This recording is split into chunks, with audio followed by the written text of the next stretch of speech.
What do pirates and crop marketing have in common? Well, not really a lot, folks. Not a lot, if I have to be honest. But I'm rolling with it here at Ag in Motion. We are going to be flying the crop marketing pirate flag for this year's show. If you want to get your hands on one, stick with me here. Episode 84 of the What the Futures podcast coming at you right now.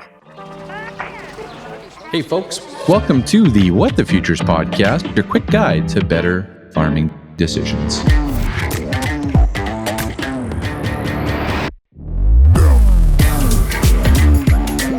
All right, folks, welcome into episode 84 of the What the Futures podcast. Of course, recorded each and every week in the UPL studio. And of course, we're going to be hanging out with UPL next week at Ag in Motion. That's home base.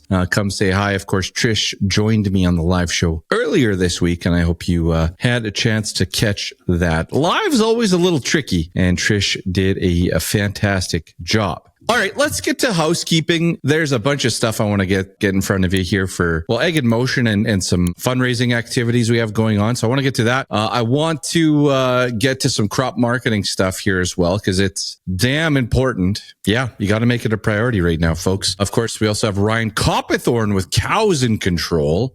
It is the Calgary Stampede this week. Ryan's going to give some advice to some of the young ranchers out there, things to think about and ponder while that cattle market is still, hey, let's face it, it's still on fire. All right, good times for cattle producers out there. I want to start off here. Let's get through some of this housekeeping. We've got a lot going on next week when it comes to Ag in Motion, but one of the things I want to get out there right now is that we have these amazing flags. Okay, I'm going to hold it up here for you.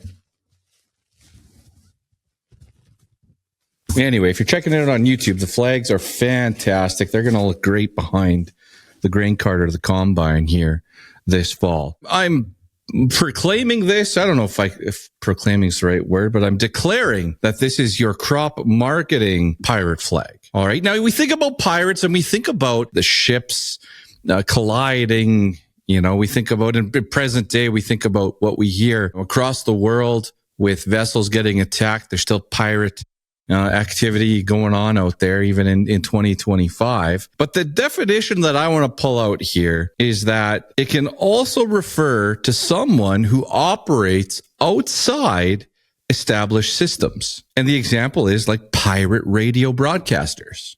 Okay. We won't get into what pirate radio is, but operating outside of the established systems. And you listening to this show, we talk about crop marketing in a little different way to tackle things, different way to look at things. And I consider each and every one of you a crop marketing pirate out there. So if you want to fly the flag, we have a limited number of these things. They're fantastic quality. I'm super pumped. A lot better than the first run we did here last year. You have to come to the booth. Again, you can't miss us. We're right in there with UPL. And you got to find my pal Cash. All right. That's his name. That's this young fella's name. It's Cash.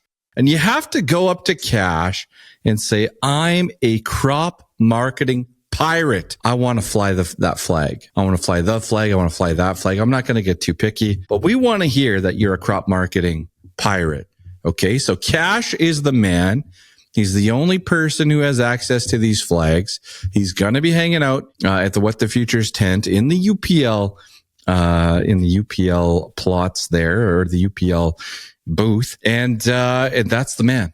That is the man with these great flags. Okay. Now, just a side note here. I don't know if your family does a song of the summer. I was going to save this for positive moments, but I'll just get it out there because it's on theme. So my wife comes to me a couple weeks ago and, she's like, hey, we got to pick like a family like song for the summer. And I'm like, what do you mean? She's like, just like a rally song, like when we take off camping or we're taking off on a road trip. Like this is kind of the song that we play, and it's going to be our family song of summer. Well, I have basically manipulated the kids here. I'm not a good person, because what I've done is any time that it's me and the kids in the truck, we crank Captain Tractor, Saskatchewan Pirate. That is the song that I play for them.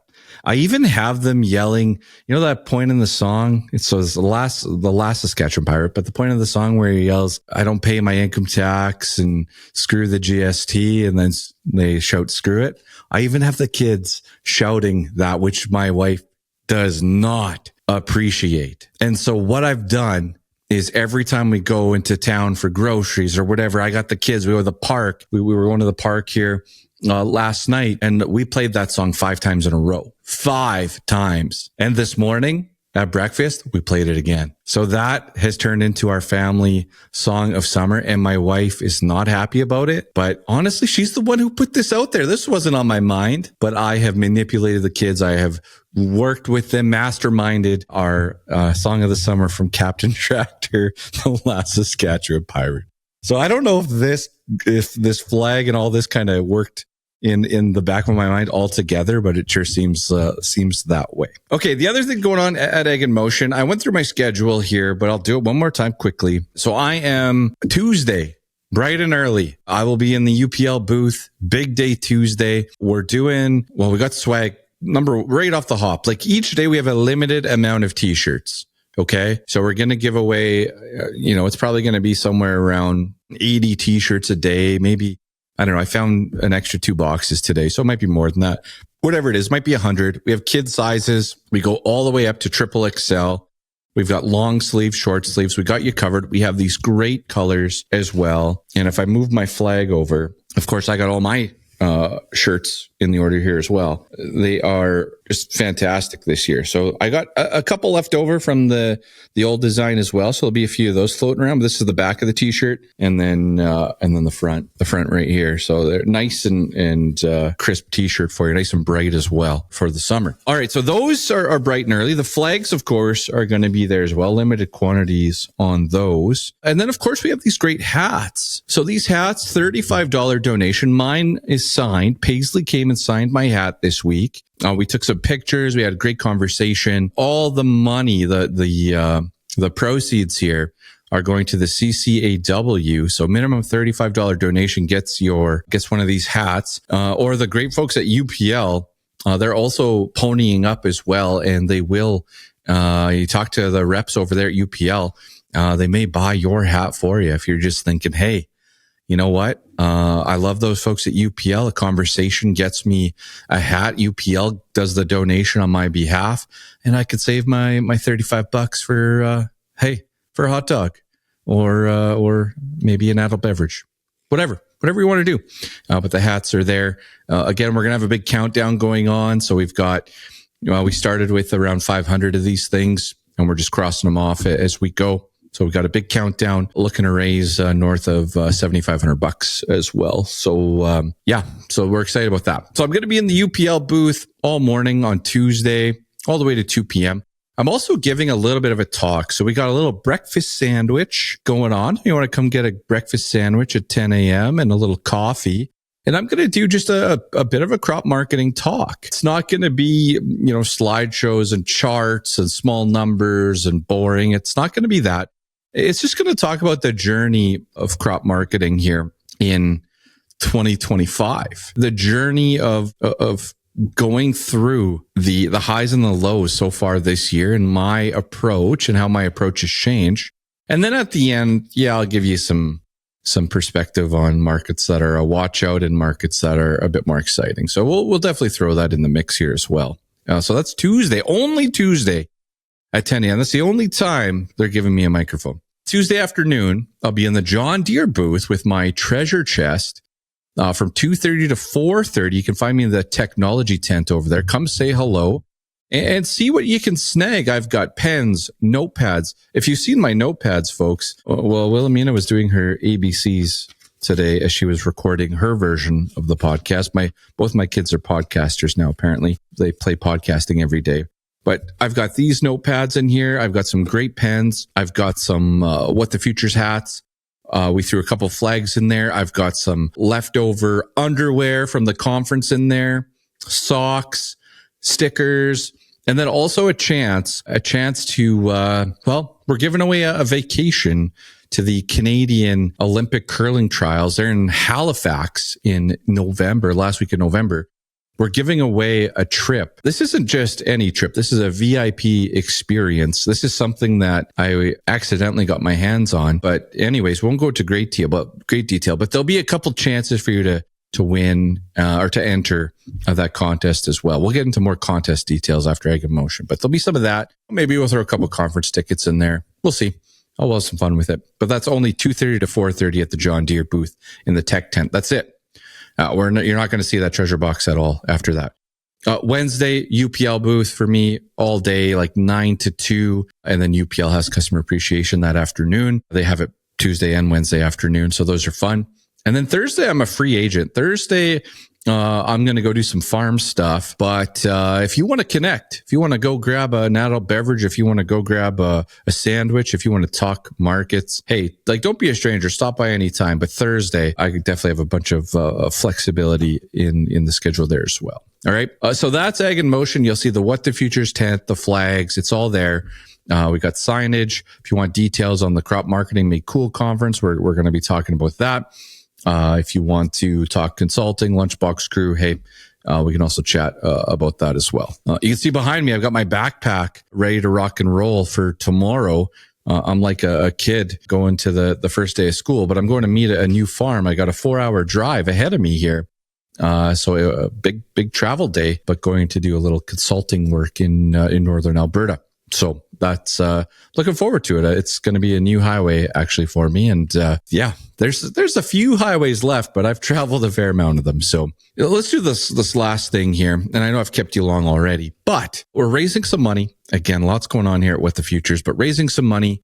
It's for the care home in my hometown.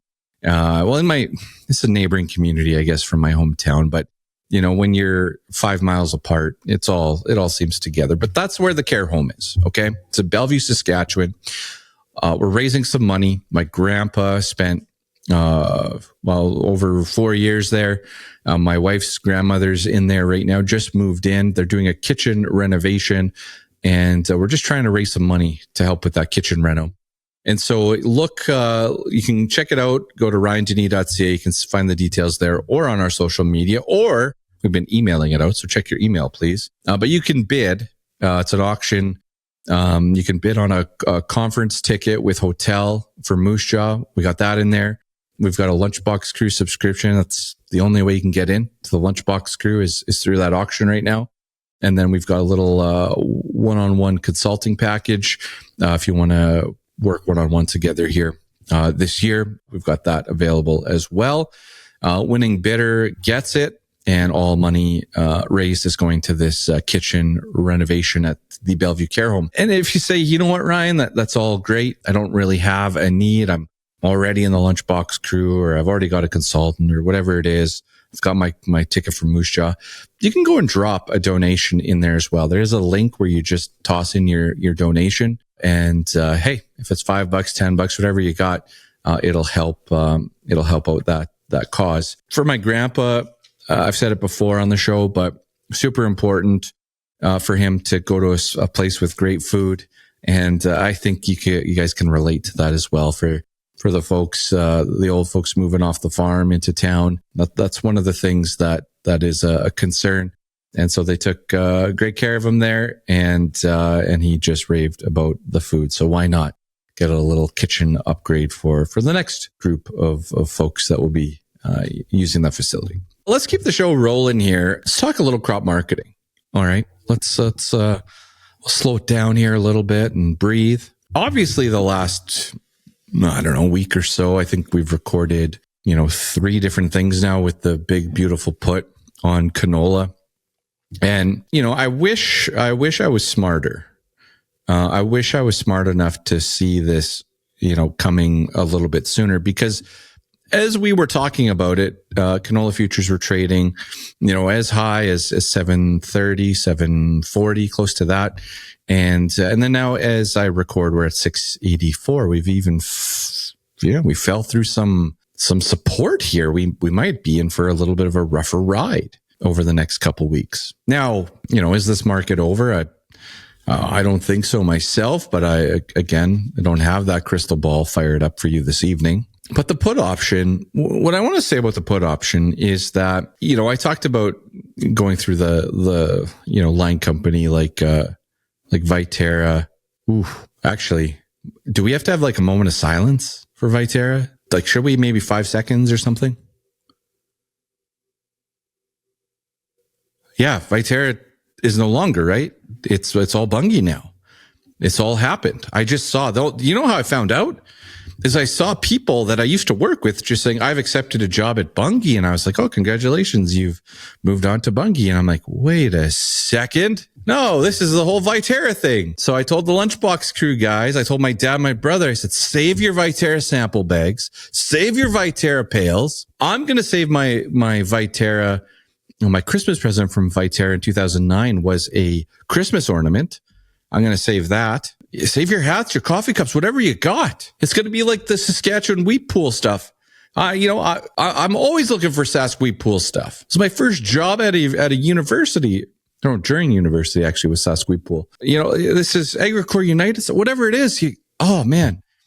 Viterra, 5 seconds does not do it justice, but there we go. I guess Bunge now. Bunge is who you can call. Cargill, you can call them to talk about the put option. The thing about it, folks, is that the strike level here that you're looking for, remember, it's a put option. You're leaving yourself upside potential. You're leaving yourself some futures exposure for upside. You're just committing to a strike price on a put option saying, hey, I may exercise this, or I may go and lock in futures at a higher value. So what I want to say is, if you're sitting here today saying, darn it, like 680, 670, 6, this isn't great. And then all of a sudden it rallies back up to 700 or 710 or 720. Take a look at it. And what you should do, or what you could do, I guess I can't force you, but what you could do is you could look at your yield potential. You could look at the a strike value of 700 minus the cost of the put, throw in a basis scenario, see what that price is per bushel for you. What's the worst case scenario? Factor that, multiply that by your yield,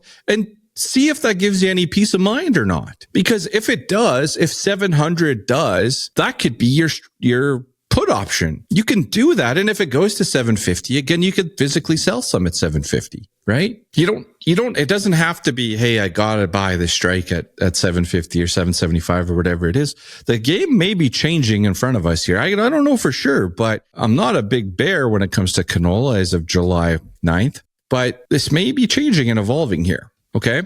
And so you could go and just lock in some worst case scenarios. That's all I'm trying to say here is you can lock in worst case scenarios that keep your upside open. And so it may take a few days to get organized. It may take a few days to get comfortable with the strategy. But what I told the farmers I've been chatting with the last couple of days, I said, it looks to me like 730, 740, 750 canola. Like it's kind of special. Like you want to treat that with gently. And sure, you might be bullish to 800, but maybe that's on the cash side. Maybe you make a sale at that level instead. But to me, that 730 to 750 level is special. 750 happened when World War III was about to erupt. So I think you got to take that one out a little bit for now. Am I way out to lunch here?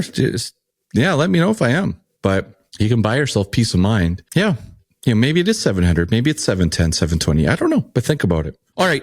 Crop marketing. Obviously, canola has been the exciting one here. I don't want to go into yield predictions, U.S. yield predictions, a whole bunch. I'm very curious to see who does a crop tour across the prairies this next week and puts it on social media. Very curious to see what happens with that one. I'm just going to guess it's going to be very quiet. We're not going to get a lot of, hey, I drove 2,000 miles and this is what I saw. I got a feeling it's going to be a little quieter this year. But U.S. corn and beans, the yield number, whatever it is, the models, how they figured all this stuff out, good on them for going ahead and doing this. I'm not going to look at it in that very specific scientific way. What I'm going to say is look at the growing conditions, look at the forecast, and figure out for yourself how you feel about yield potential. Within that, I love it when someone says, hey, the corn's going to be 185, and then somebody in a county that is super droughted out sits there and says, oh yeah, well, look at this. I get it. We have the same thing going on in the prairies. I have the same thing going on our farm right now. I look at one end of the farm, I'm like, woof, that's a dog's breakfast over there. Like, that's not going to be great. And then I look at the other side of the farm, like, oh, all right. Show me a little something. We're going to give you a little fungicide over there. Like, it's happening on the farm. So, like, just look at the growing conditions. Okay. Look at the big picture. Look at 95 million acres and try to figure out where that yield's going to fall. Right now, what I'll say here is, as Ryan joins us here with Cows in Control in a moment, they got a whopper coming in the U.S. They got a whopper of a crop in the second part of July here, the first part of July, leading into the second half. Is it in the bin? No, it's a long way from the bin yet. Things could change. Things could get worse. In fact, that's what I would bet. If you forced me to make a bet right now, I'd say, well, I'll take not perfect conditions. I'll put my money over there because it's hard to stay perfect. So I'll just put my money over there, right? But there's a whopper of a crop coming, and you gotta be sensitive here towards what that can do to your crop marketing plan. If you're a feed grains, feed wheat, feed barley, like, what does 90 some million acres at 181, 182, 185, like, what does that look like? How does that impact you? And you may have to make some marketing decisions here based on what's happening in the US, how things look. You might sit here on the flip side and say, hey, as Chuck Penner said last week, mustard acres are concentrated in one area. That area is suffering significant drought. Maybe mustard prices have some positivity to them based on that. Like, it can be to that scale as well. But the second corn crop in Brazil, to throw that in the mix, look at the Black Sea region, look at Europe. What do we have going on from a production side there? It looks like everyone's rebounding here quite friendly from a production side. Now we've got a demand story in bean oil and canola with biofuel policy. We've got countries coming to the U.S. saying, we're going to buy more of your wheat. We're making a trade deal with you. We're going to buy more of your wheat. There's some things there that can be positive as well. But your crop marketing plan is evolving here right now, and it's evolving to the spot where, as people get more comfortable with what they're going to grow, some of that selling can pick up, and then you get into, all of a sudden you just wake up one morning and say, man, I guess I'm in harvest pressure already. Now, I think prairie wide, you're not going to like me saying this out loud. Well, I'm going to say it. I think we're coming in around average, guys. Oh boy. Hey, bold statement. But I think we're coming around maybe it's slightly below average, but it's not 21. Even 21, the worst drought since 02 for the prairies. And even then, we still produce, what did we harvest? 13 million ton of canola, 14 million ton of canola that year, something like that. Like, even in the worst droughts, there's still people that aren't and that do get some type of crop. So I'm saying average crops. Now, am I going and chasing this thing a whole bunch, worried about overproduction? Well, maybe the barley market, I'm starting to chase that guy a little bit right now for feed barley. Maybe a little bit in the yellow pea market. I'm kind of chasing that, but we'll get to why in just a little bit. All right, folks, let's get into it now. Ryan Copithorne, Cows in Control. Every time I talk to Ryan, I just realize I need to learn more about cattle and marketing cattle, raising cattle. I just need more cattle talk in my life. So let's get into it here with Ryan. All right, folks, welcome to episode 84 of the What the Futures podcast. I've got Ryan Copithorne with Cows in Control joining me once again. It's been a minute. We got Calgary Stampede going on this week. Thought it'd be a perfect time to chat cattle markets with Ryan. How's it going today, sir? No, it's going pretty good. Sun's shining. Had a little bit of rain last night, so we're feeling a little better. Yep. Yeah, how are the pastures holding in? They were slow this year because of the late start, but we got 4 inches of rain and it just went straight into the ground and disappeared. You didn't even make a puddle, Yeah. So, but we're okay. The grass is okay. Hay's going to be a little bit light, maybe. But yeah. Yeah. Were you kind of like us with this kind of the second half of June? It opened up a bit for moisture events, or was it even before that? Yeah, no, we had 1 inch of rain in May, and that was it. And then we got that one in June that really kind of saved our bacon here. So, like, do you think? So now, like, I see some farmers are cutting hay right now. If we got a bit more moisture in July, like, would that set up another cut later on, or how does it kind of work? Kind of just depends on what part of the province you're in. Like, it's pretty tough for us to get a second cut because of our elevation and such where we're at. But some places in the center province will definitely take a couple cuts. And if moisture helps for that second cut, for sure. All right. So, it's barbecue season here. Let's get into these markets a little bit. What's going on with cattle these days? Well, they just keep grinding higher. It's just amazing. We're all kind of chewing our fingernails as they go higher and higher, wondering how long this thing can keep doing this, because they've pretty much gone straight up, and it's unnerving, but it's good at the same time. We're seeing prices we've never dreamed of, never imagined, and we're starting to see a lot of people do forward sales now. A lot of volumes increasing on that. People trying to lock in these good values. Not that I want to see crazy not to, because of course the market has been going higher, but when the numbers work, when the margins look good, right, it's crazy not to. So all right, the margins are good for people selling. Like, if you're a producer, the margins are phenomenal. I kind of feel sorry for the feedlots. They've had a very good turn. I shouldn't feel too sorry. They've had a very good turn this last one because the market rose so quickly, but the forward-looking profits and forward-looking margins for feeding cattle right now is not very good, and they're paying a lot of money for these cattle. So it's going to be interesting what the next 6 months looks like. So could that be looked at as a leading indicator at all for something to come here on the price side, on the market side of this, or is that just kind of ebbs and flows throughout the year?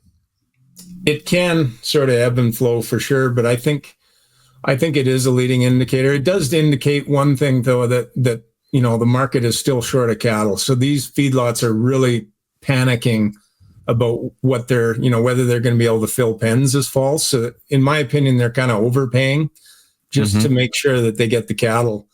They know they're going to be probably underwater on these cattle, but it's a kind of a big sort of a knife fight to get the cattle for the fall, make sure that they get their volumes. But, back to your question, when I look at the futures market, it's already pricing in lower prices going out to October of next year. So I almost feel like the futures market has already called the top, but we'll have to see. When it comes to the futures markets here, are they, I guess, when is there a little bit of liquidity to get something traded? Like, I know if I look at like the canola market, for example, I could start to, NOV of 26, we could start to do a little bit of trading a couple of weeks ago here. So that's, 14, 15, 16 months out. How about on the cattle side? Like, how far, if you saw a price that you liked, how far out could you go?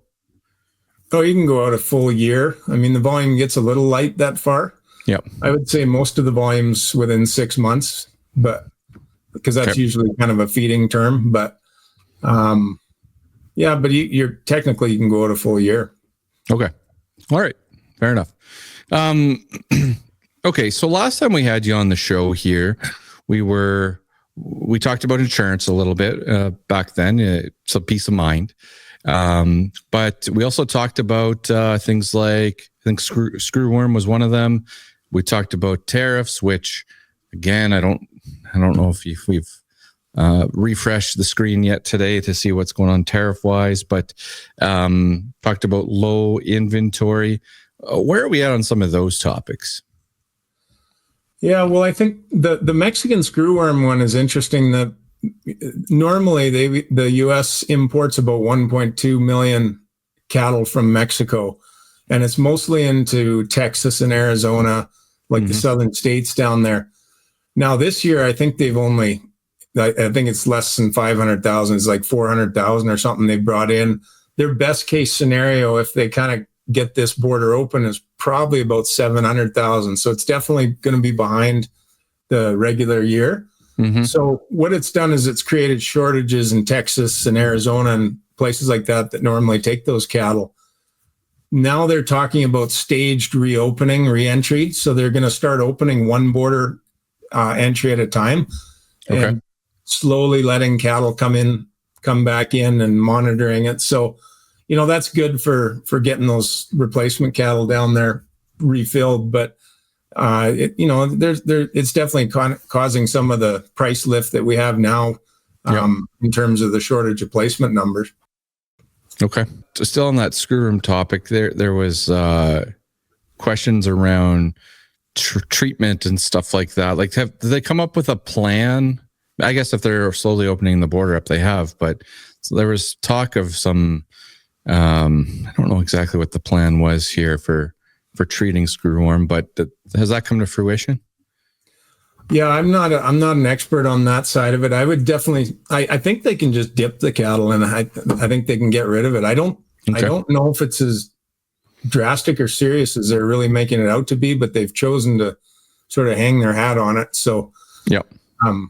But I think it's just a matter of dipping, it's like any other sort of parasite that they can either dip it or ivermectin it off. I'm not sure, but you'd have to talk to a vet on that one. All right. Well, some topics for future episodes here. All right. Okay. What about tariff stuff then? What's going on from a tariff perspective? Well, as long as we're under the USMCA, we're kind of safe right now. Mm-hmm. But who knows? It's just like everybody in Canada. It's like the wind changes every day with Trump, and you never know where you stand. But so far, so good. What is coming down the pipeline is that we have a country of origin labeling regulation coming in January, where the U.S. is going to start voluntarily allowing their marketers and plants and such down there to put country of origin labeling on. So right now, normally if a Canadian cattle go to the U.S., they just kind of get thrown in the mix, and it's called, product of USA type thing. And if this new country of origin labeling now is going to separately identify Canadian cattle, where they're going to have to now be segregated if they want to label it as product of USA. And so it could actually create some concerns or discounts on Canadian cattle if they have to sort them off and keep them separate and all that type of thing. This is something that's been kind of going back and forth ongoing for years. Mm-hmm. And I don't know if it's going to be that much of an issue, but it's one of those things that they can use as a trade dispute, because we're going into our free trade negotiations here in this year too with the US. And I'm sure that's going to be on there. Supply management is always on the line. Yep. And our government just passed a law saying that they're going to protect supply management at all costs. And of course, the rest of us are not very happy with that ruling, because we don't want to hang our hat on the entire trade deal to be hung on supply management, which is only 9,000 or 10,000 dairy producers. So we'll see where that goes. Yeah. And so that's the USMCA that's getting renegotiated, right? Or up for negotiation again. So we're safe under there for the time being, but again, up for some negotiation here in the near future. Yeah. Okay. So we also talked about low inventory of cattle. You mentioned that off the top here as well. Anything else on that? We've been talking about it on the show for the last, year and a bit or so, maybe even the whole time that you've been here. But I guess is there any change coming to the low inventory? Well, that's a good question, because it sure feels like it doesn't feel like we're going to rebuild this herd anytime soon. I just don't see the heifer holdbacks, and I don't see the young producers stepping up and building and doing all that. I think there is some herd rebuilding going on right now as we speak, but I don't think it's large. And I'm doing some presentations now for people, and it's one of the things I talk about is in in 20 years ago, we had 5.5 million cows, and now we got 3.5 million cows. So we're really far down in terms of our cow herd numbers.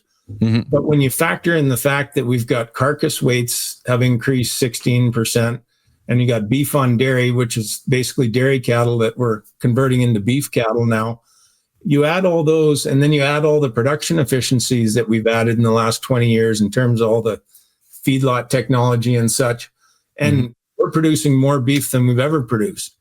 So I kind of warn people not to get deceived by focusing too much on cow numbers, because we can produce a lot more beef out of a smaller and smaller number of cows.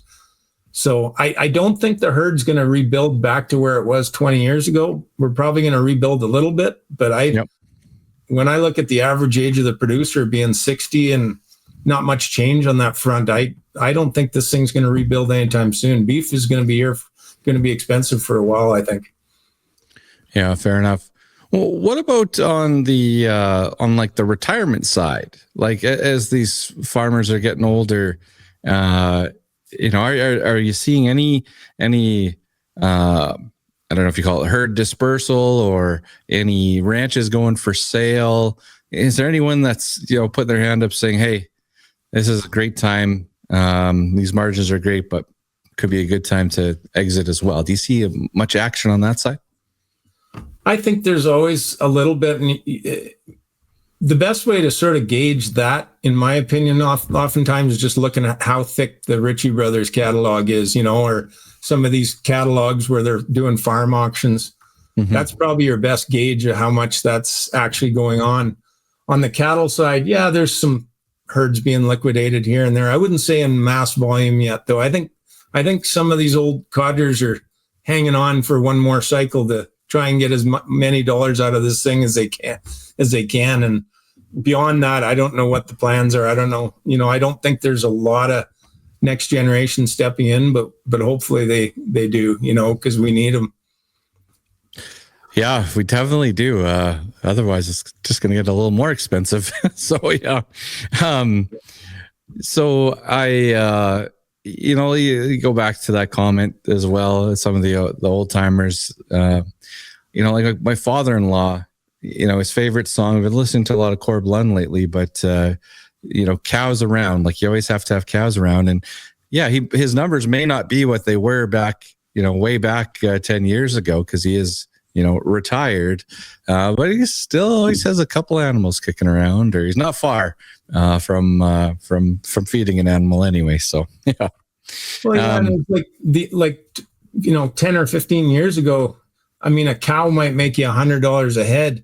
So you had to run like lots and lots and lots of them to make a living, and now, I mean, some people are making $700 to $1,000 a head on every cow. So it's changed the game a little bit. Now you can run less cows and still make the same living. Yeah. Yep. Yeah, for sure. That's true. All right. I wanted to just ask in here as well. Things still quite bright, cautiously hanging in there, optimistic. Is there anything keeping you up at night here? Obviously, you want to do the best marketing you can while you're in this kind of, I don't want to say golden era, but you're trying to do your best for as long as you can. Is there anything keeping you up at night though these days? I don't know if I would say keeping me up. Like, these prices are phenomenal, so I just keep encouraging people to take advantage of it. Keep forward selling your calves, forward sell your yearlings if you can. Trim your cow herds a little bit.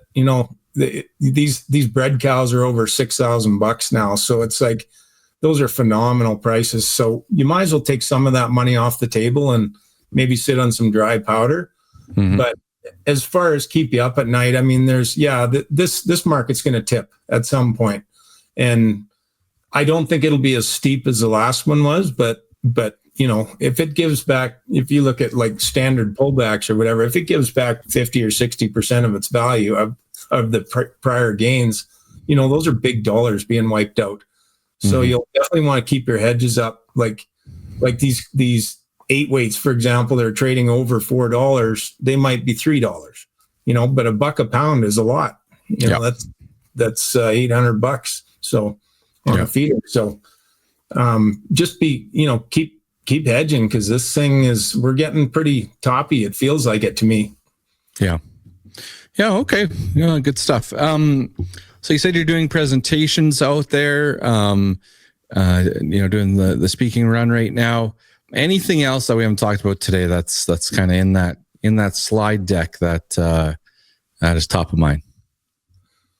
I don't think so. I guess I touched on it a little bit. I'm asking people to kind of explore different ways. Do you really need to own these cows now, or people that either want to expand or the ones that are sitting on expensive cows? It's a good time to ask, do you really need to own all your cows, or is there other things you can do, like custom cows or leasing cows, or trying to get some value out of these herds before this market turns? Because it ultimately does. It's a 10-year cattle cycle, and we've been rising for 5 years, and generally at some point this thing will flip and we'll kind of fall for 5 years. So you want to be prepared for that and take some money off the table, that type of thing.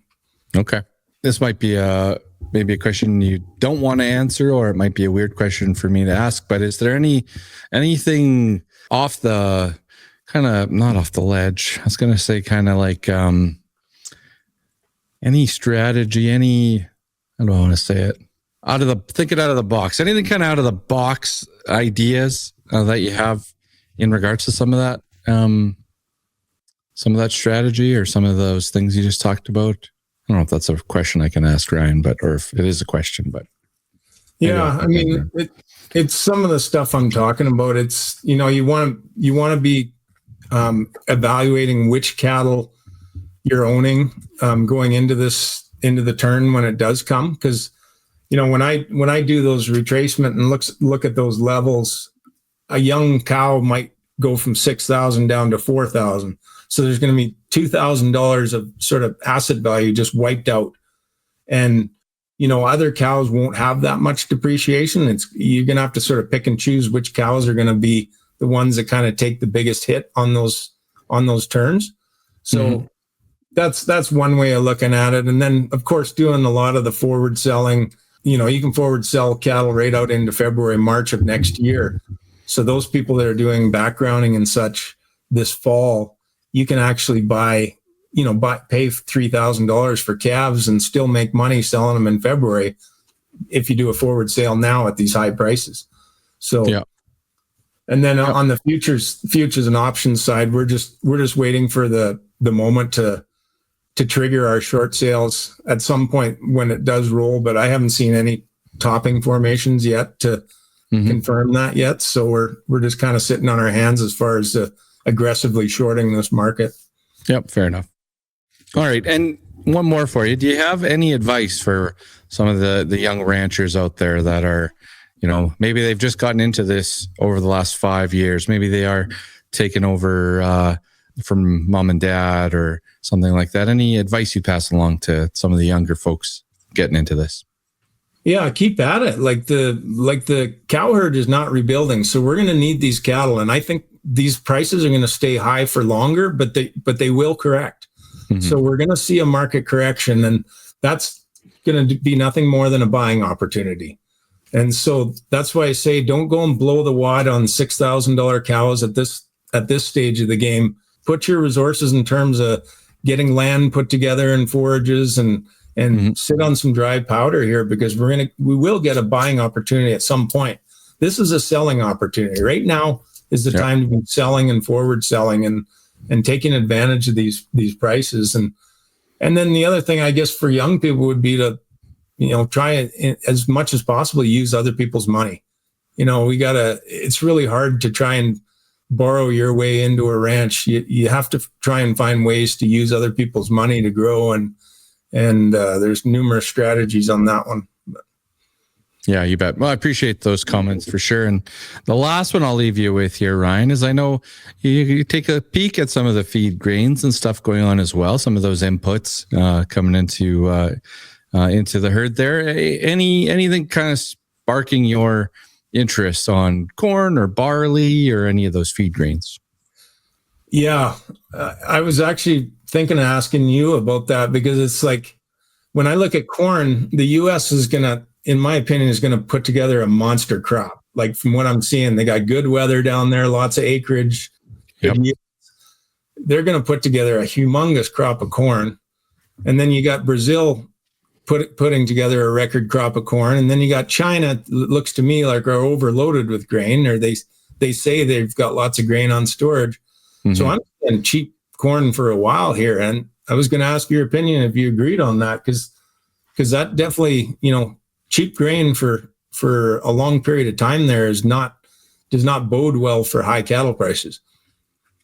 Yeah, the U.S. growing season looks quite good. It looks like as of the second week of July here, they're setting up for some record type performance. That big second corn crop in Brazil, like China's always tricky for me. I wanted to be cautiously optimistic for China to buy a bunch of Canadian wheat because we need some help there. But there's the stocks, the ending stocks, supply availability is going to be very, very adequate. And I'm not bullish on I'm not bullish on a whole bunch of feed grain stuff at this time. I've obviously got to keep an eye on policy and some of the biofuel stuff, but again, I think bean oil is getting the big lift right now, and not corn, not ethanol, but bean oil. And so no, I think from a price perspective, it's it looks like it's going to be a tough, at least 12 months ahead here, and you never know going into the next growing season. But supply is climbing, and not just in the US, but in other parts of the world. And even look at the Black Sea, Europe. It got better year over year when it comes to producing grain in those parts of the world as well. So, well, I think we're going to see monster carcass weights in cattle, because we got negative feeding margins looking forward and cheap grain. So feedlots are just going to keep feeding these cattle, trying to make money on them. They'll just feed them to gargantuan weights. So I think we're actually going to see record average carcass weights this fall. It's going to be interesting to see if grain prices stay low here. So, yeah. And barley's sitting at what, $6.50 a bushel. And, the corn in the States is what, $3.50 or $4. It's like, I don't know. I'm questioning whether barley can stay up at $6.50 or not. I think we're going to see $4 barley. Barley is the crop, one of the crops that I'm the most aggressively sold on for new crop. And at some point the floodgate's going to open here as well. It's happening a little bit right now. Corn trading into the prairies here, but I expect that's going to get those floodgates are going to open up quite a bit more over the next couple of months. So, I think anyone growing feed barley needs to be taking a very, very close look at their marketing plan on that one. So, yeah.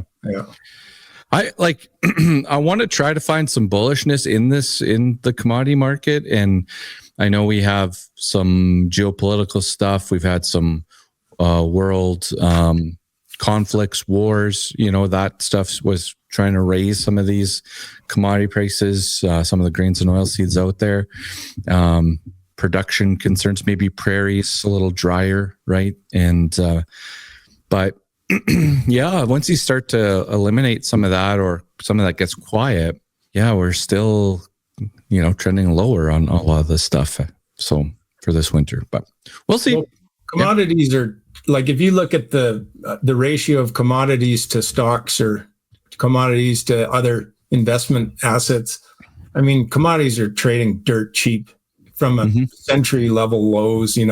Like we're trading at the lows in terms of that ratio as we were at the beginning of the 70s. So there's lots of room for commodity prices to rally. I mean, if you want to get bullish, get young people thinking about it, at some point that's going to reverse all this hype on technology and AI and all this stuff that's driving the stock market to these crazy levels. At some point that's going to reverse, and people are going to have to start investing in real things when they realize it takes energy to run AI, and we're not producing enough food to feed the planet, and where our materials are well down because we've been beating them up with environmental regulations. At some point, that worm is going to turn where we're going to need to invest in commodities. And that makes me really bullish about being in agriculture.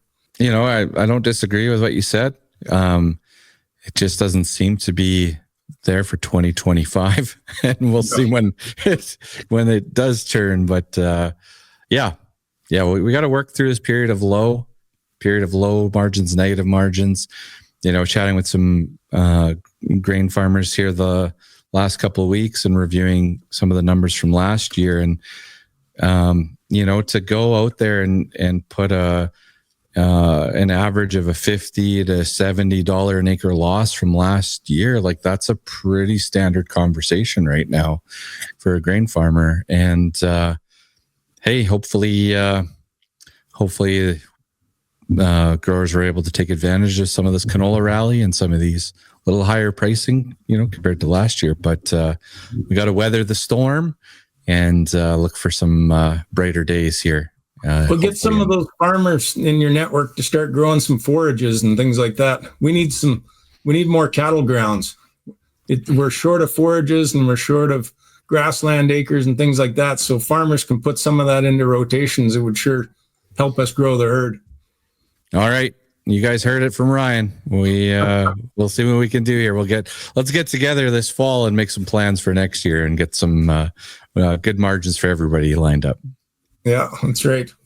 All right, Ryan, thanks again for coming on the show this week. Always appreciate your insights. And of course, cattle, not nearly my strength. So I appreciate your perspective and your wisdom. How can farmers, ranchers, how can they get a hold of you here? Well, probably the best way to get a hold of me is through my website, cowsandcontrol.com. You can see my newsletter on there and contact information, but I can always be reached on my phone, 403-669-3451. If you want to talk further about the cattle business, and always open to discussing those things. So awesome. All right, Ryan, appreciate you being on the show here, and I'll look forward to seeing you soon. Sounds good. Thank you. Well, always great to have Ryan join us on the show here, and look forward to Ryan presenting at the Crop Marketing Made Cool conference as well in Moose Jaw. He is on the agenda. So if you're a rancher, you want to get in, go to ryandenny.ca and check out the conference details there. Over 50% sold already, which is kind of cool. Yeah, countdown is on, I guess. Positive moment for this week. I know I've rambled a lot this episode, so I'm just going to say that it's my excitement to see you guys in person at Ag in Motion. All right. I know that'll be my positive moment next week, saying it was great to see everybody at Ag in Motion. But my energy is high. I've got an entire truckload of stuff just off camera on the right here, and I'm just super pumped. Forecast looks decent. And I'm just looking forward to getting out there and chatting with you guys. You throw all sorts of scenarios at me, and I love talking them out with you as well. So that's my positive moment. Eating your veggies for this week, I'm just going to throw a commodity one out here right off the bat. If you're a big feed barley grower, I strongly encourage you to take a look at some of the contracting options available. All right. If you want to see something trading right now, it is U.S. corn into feedlot alley. And feed barley is a crop that I'm the most sold on for new crop. Again, you got to make this your own, but I'm very comfortable being half sold on that one. There are values there that are still profitable. They were a pleasant surprise not long ago, a couple months ago, where they were sitting. And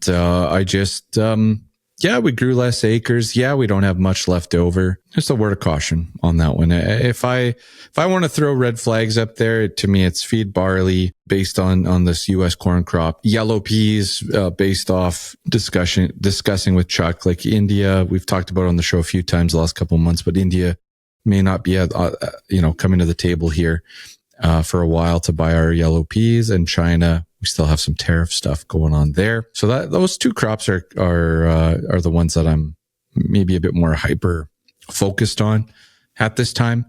And I think with canola, you don't want to sleep on this. Canola and wheat, you really don't want to sleep on this right now. You just have to spend time figuring out your plan. My second one here for eating your veggies for this week is just to, again, brush off that crop marketing plan. Spend some time on it. Like you're mid-July now. Maybe you're going to the lake. Maybe you're going fishing. Maybe you're going golfing. Maybe you're going to Ag in Motion.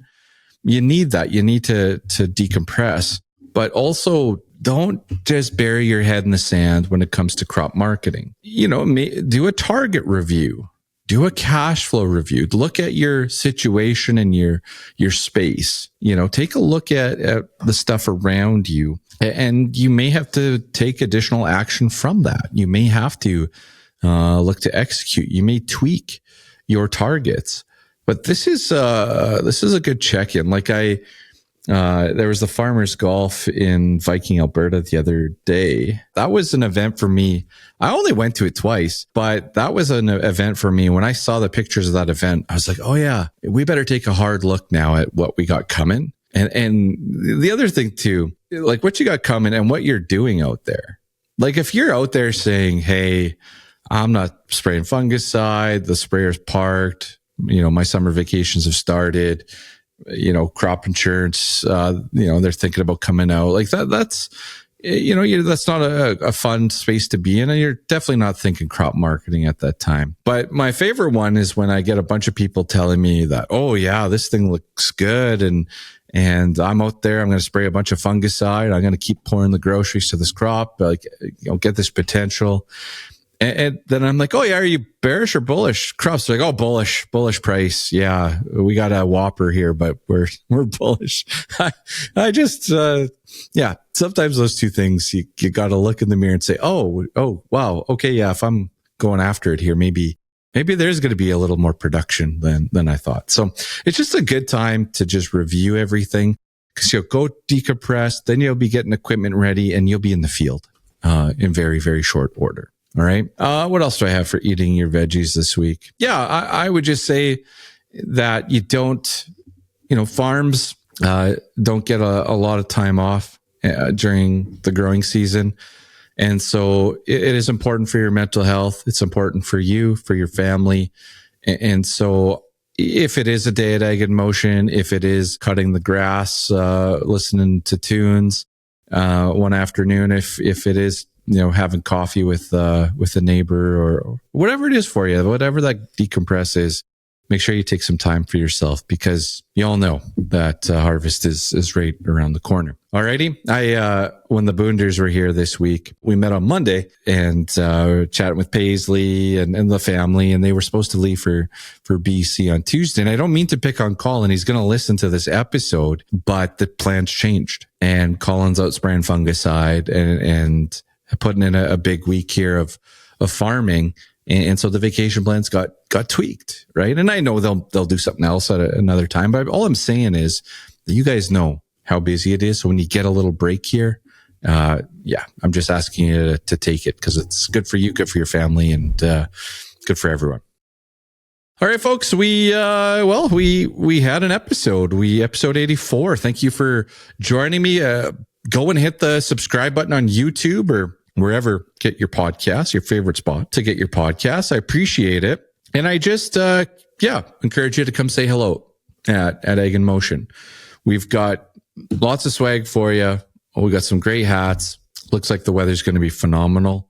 Come hang out with me. Let's learn about the latest John Deere in the tech tent. Let's go and take a picture in front of that beautiful tractor. They got a couple combines out there as well. So come say hello. Let's have some fun. Don't forget, Tuesdays, 1:00, I do a live show. I'm going to see if I can pull that off at Ag in Motion as well. If you got any questions for the show, it's Ryan at whatthefuturespodcast.ca. I appreciate questions. It gives me an idea of what's on your mind.